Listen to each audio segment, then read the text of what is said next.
Welcome as we continue our investigation of Greenway, Agatha Christie's summer home.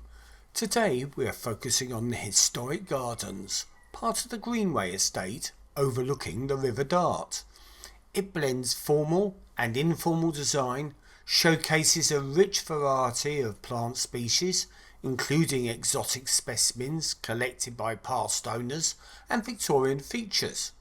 We follow the winding paths leading through lush woodlands and serene lawns, all while enjoying the breathtaking views of the river and surrounding countryside. So join us as we pass locations that inspired the writer.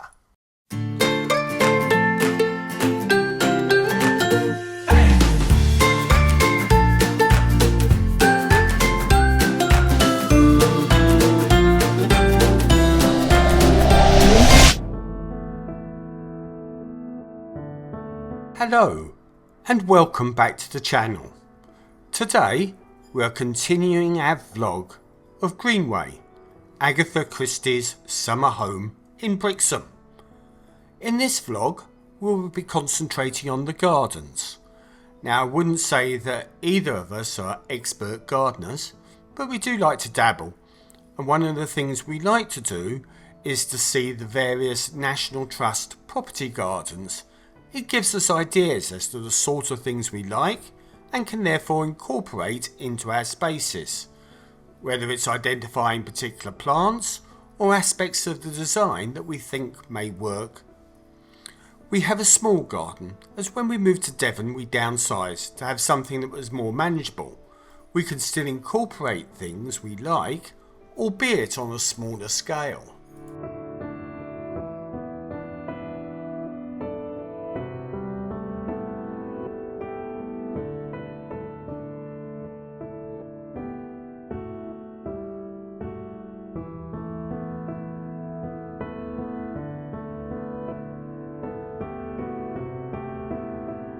At the front of the house you will have seen the formal lawn overlooking the River Dart, and that quickly gives way to a wooded area.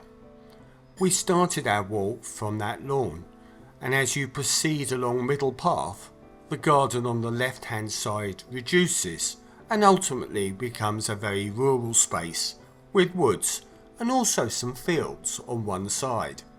As you can see, the path splits at this point, and you can either go up, which will take you to the top garden and the bird pond, or you can go the way that we're going, which will take us to the boathouse and also the Kwan Yin Pond.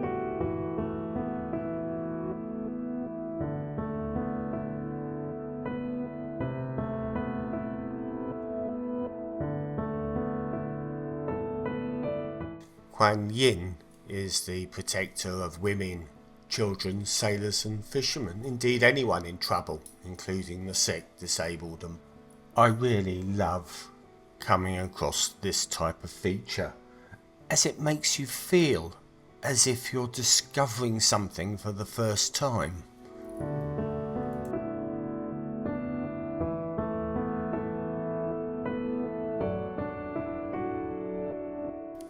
In a moment we will, I think, turn off of Middle Path and start to head towards the boathouse.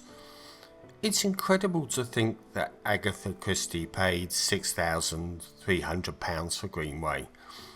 It was an absolute bargain at that price if you just sort of work it out, adding inflation in.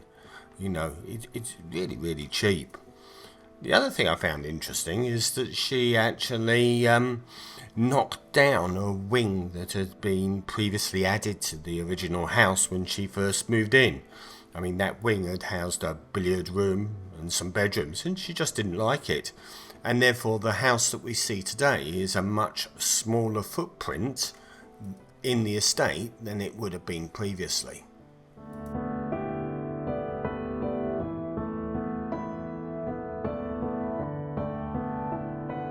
Every time we come here, there's a pile of logs. I'm not sure if they're the same logs or it's just where they store logs that they use elsewhere on the estate.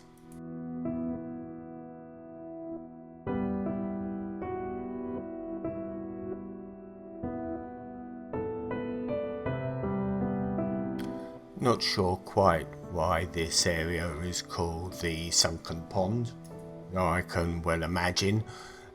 It's a really nice area for views over the River Dart, and you've got a bench that you can sit on as you just gaze out and take in the river, the boats and what's going on.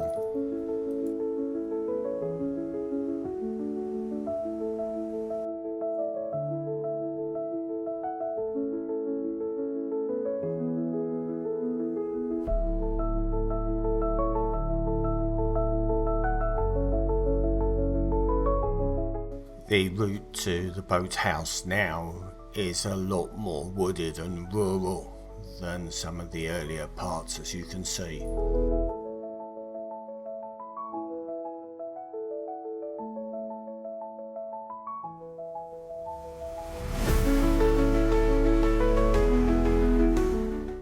There are two Agatha Christie books that are inspired by Greenway.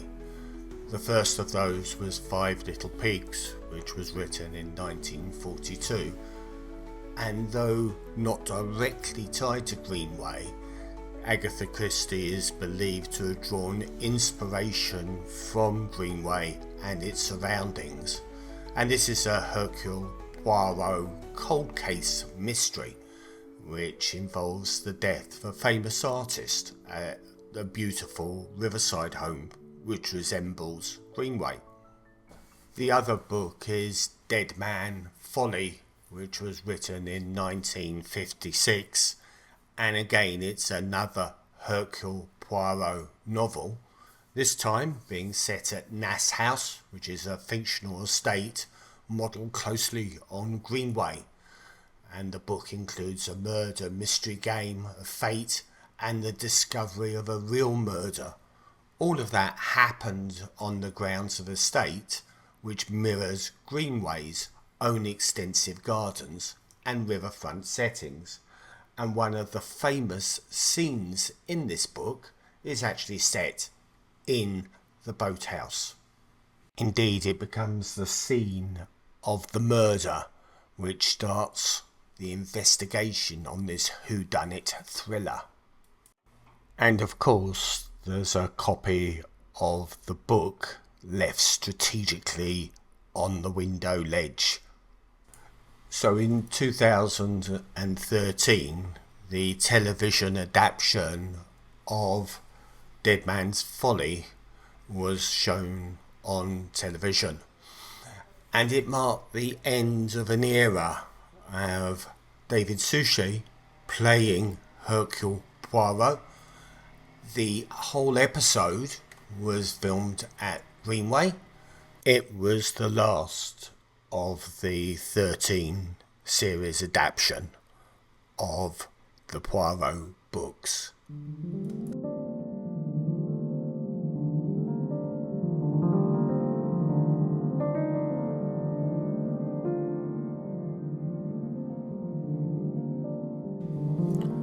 Underneath the boathouse itself is the Plunge Pool, which I always think is a very dark and dismal space.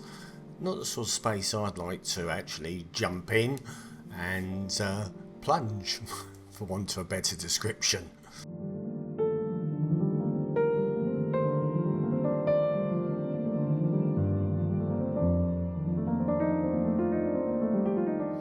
And outside the plunge pool is a little quay where you could moor a boat if you were allowed, and these days you need permission to do so. and there's also a little shingled area.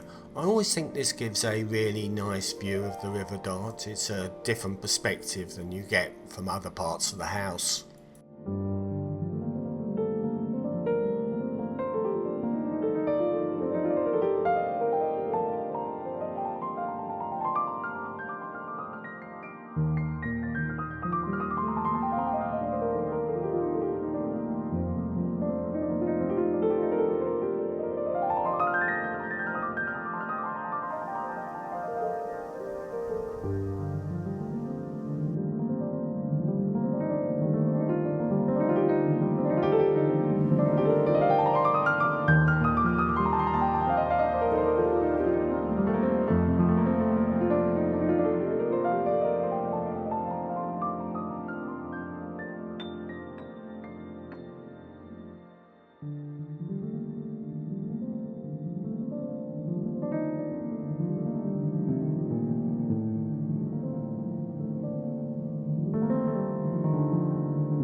Normally I do a circular route, taking in the boathouse, the battery, the camellia garden, arbour, and the areas up by the house. Due to some subsidence on the path back to the house, that will not be possible as the path is currently closed. So this time I think I'm going to have to retrace my footsteps and then look at some parts of the garden that I haven't done previously, such as the wall gardens up the top and the clock golf lawn. The battery here is a historic feature on the estate. It was of 18th century origins and was probably constructed around 1790. As you could probably guess, it was a defensive structure, and it was built at a time where there were lots of concern about the French invasion during the Napoleonic Wars, and it's basically positioned on the River Dart, and it will therefore provide a great strategic vantage point to monitor and potentially defend against any vessels that are coming. In the 19th century, it lost its military significance and probably served more as a folly. I don't believe the cannons have ever been fired in anger, and there would have been quite a few more than are actually shown here. It was also used in the World War II era, but that's largely undocumented.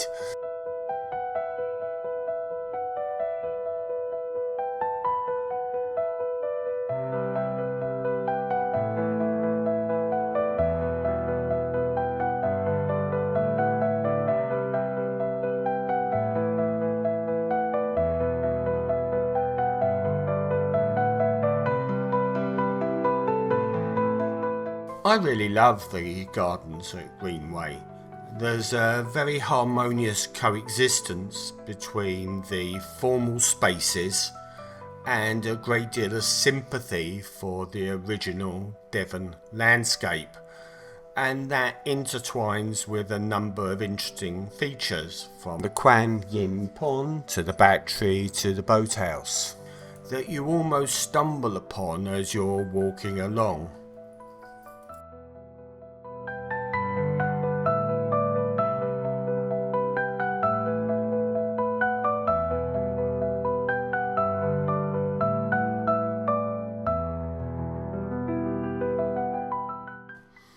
Agatha Christie was certainly an interesting lady. I believe she was one of the first women, and almost certainly the first Caucasian woman, to surf. She was also a trained pharmacist, which I suspect is where she got her knowledge of the various poisons and their side effects, and she was very well read on a large number of subjects, as well as being well travelled, attending archaeological digs with her husband, Max. These are some of the experiences that she obviously brought to bear and incorporated into her books.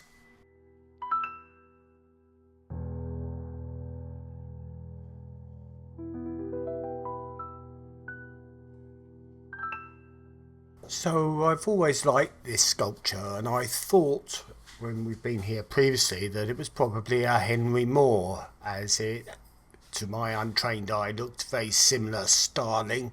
Having now researched it as part of this vlog, you can see it's a much more contemporary sculpture. It was already in situ when it was handed over to the National Trust, which occurred in the year 2000, but it was after Agatha Christie's time. So we're now on the slope above Greenway House, and you get up here through some stone steps. There's a rockery that was original to the house that's being renovated at the base of the steps. And from there you get an absolutely lovely view over the house and also over the River Dart.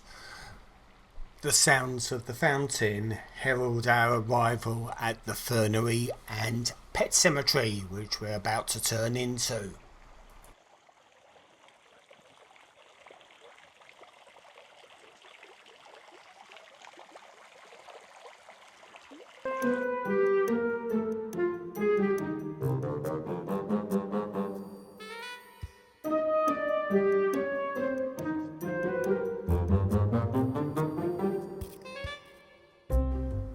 The Fernery would have been established in the 19th century, when what is known as Fern Madness was at its peak. Victorians were captivated by the delicate fronds and forms, and ferneries became a key part of estates and gardens. The design would have created a humid and shaded environment that was ideal for fern nurture. It's highly likely that by the time Agatha Christie took over the house, that the fernery would have fallen into disrepair, and she would have needed to restore it. It's a tranquil place where one could contemplate and, with the establishment of the pet cemetery, also remember bygone pets.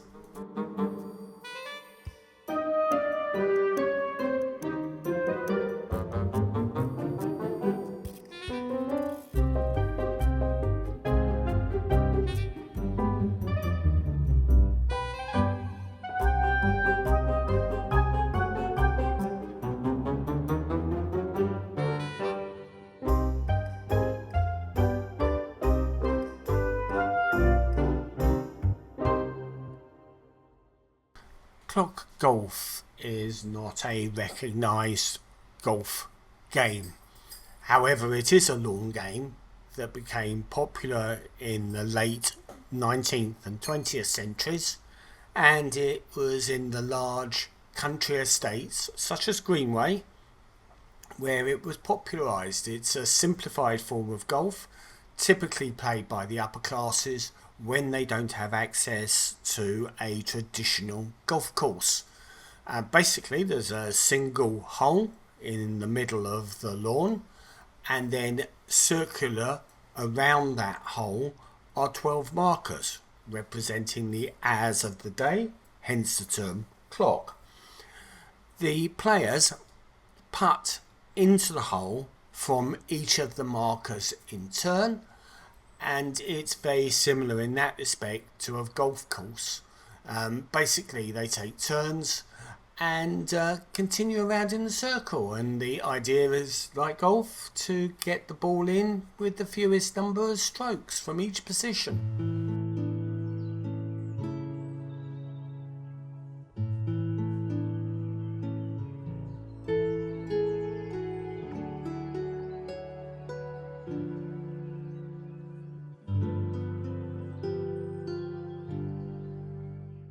The North Wall Garden is of Victorian or Edwardian origin. It was a space for the production of fruit, vegetables and flowers. The high walls would have provided shelter from the winds and created a microclimate that was warmer and more conducive to the plants. Typically, the gardens would be divided into sections where different crops would be grown. The peachery, or peach house, is at one end of the walled garden.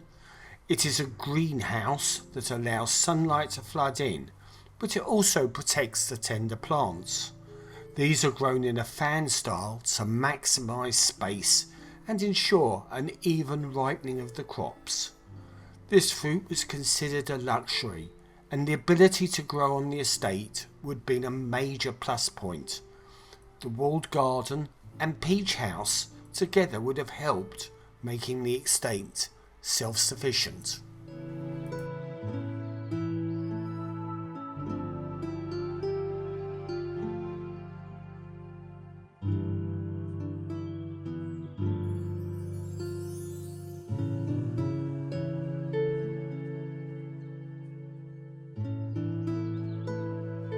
Of other greenhouses across the estate that are used to mature some of the crops.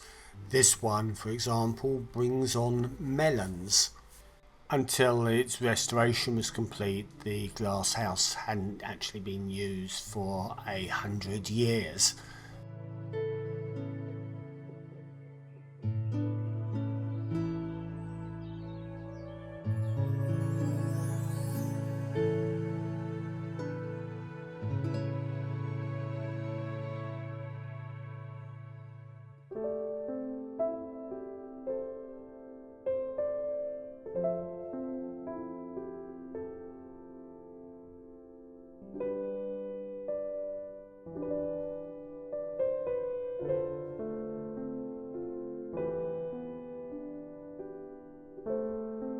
The greenhouse adjacent to it actually brings on cactuses and other plants.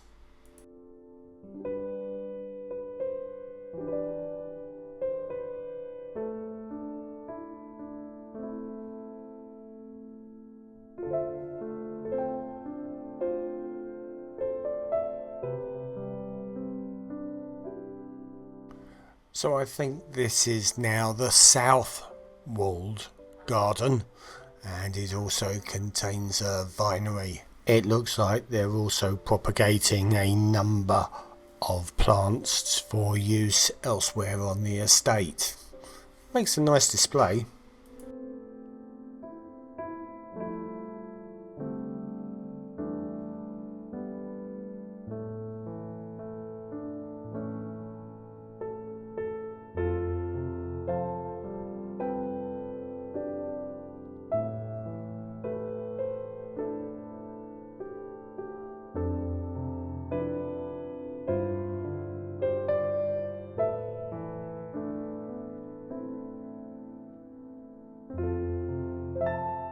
Sure if you'll be able to read the notice here, but it's a lovely play on words. Buckingham Palace with a B-U-G at the start.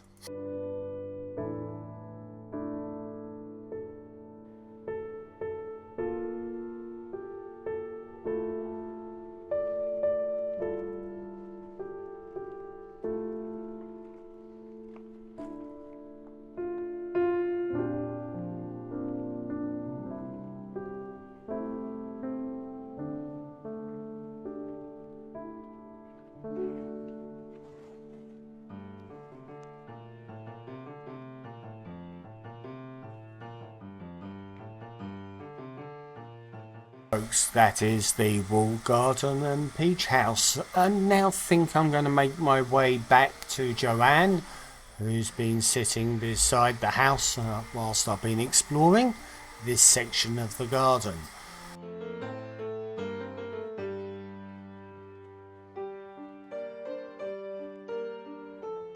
We're probably up towards the entrance where we came in and parallel to the stable yard area, and on the way to the path I spotted this door to the tennis courts.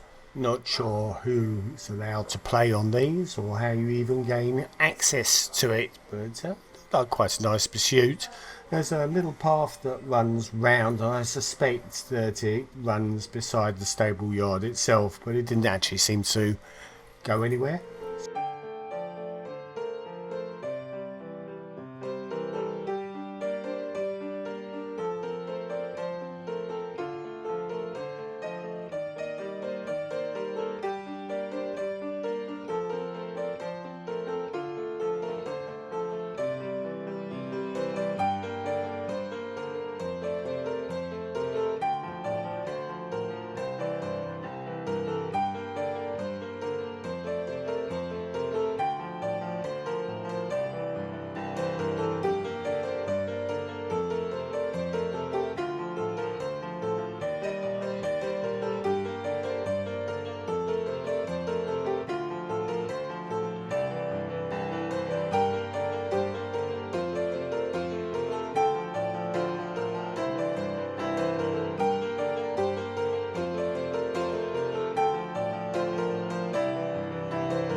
and we're walking up towards the stable block, which is near the entrance that we came into Greenway.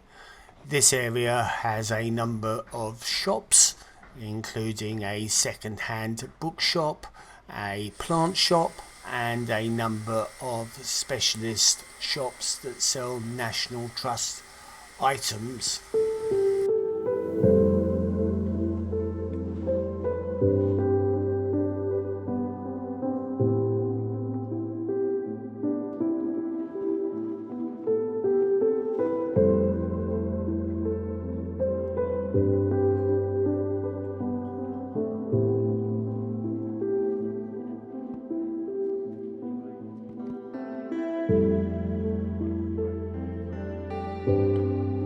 I'm pretty sure we've said it before, but we quite often buy the National Trust plants, and they've always been good quality and they've grown well.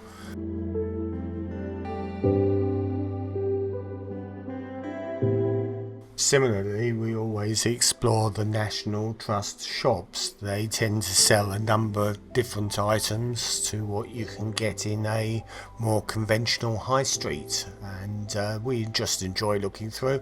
We always find something that we're going to buy, whether it's a card or whether it's a small gift.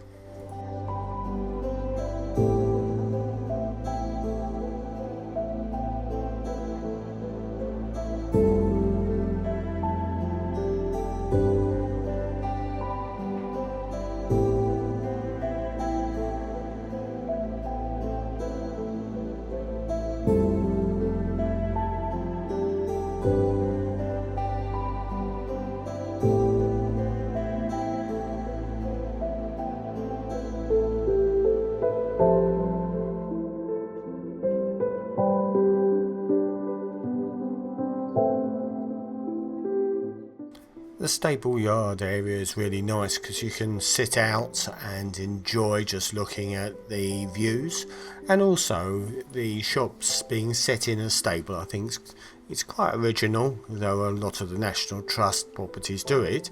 Yeah, apart from having a few cobblestones that you've got to get over, which makes traversing it a bit difficult, it's a lovely use of that space.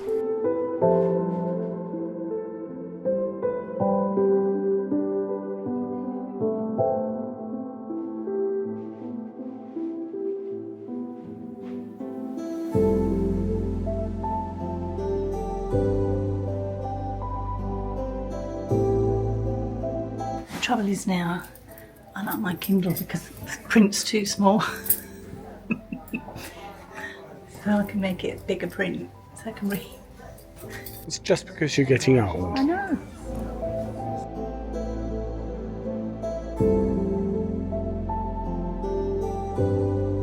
This is the tack room, which is a drinks and snack bar.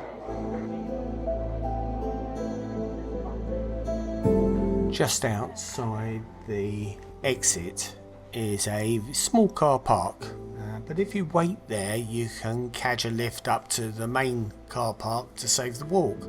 But on this occasion we decided to walk.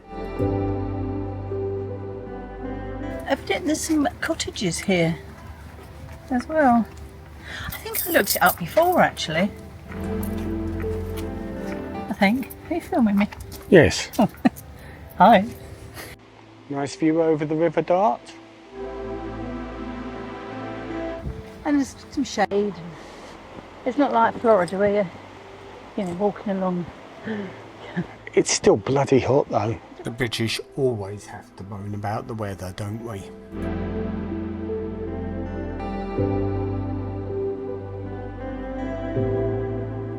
Joanne does like a nice hydrangea. And these are nice hydrangeas.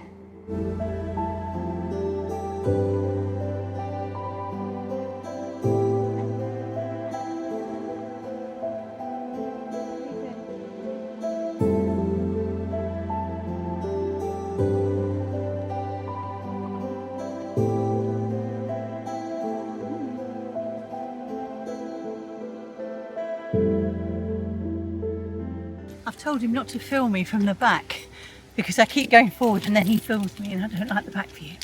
So, mind you, the front view is not that great.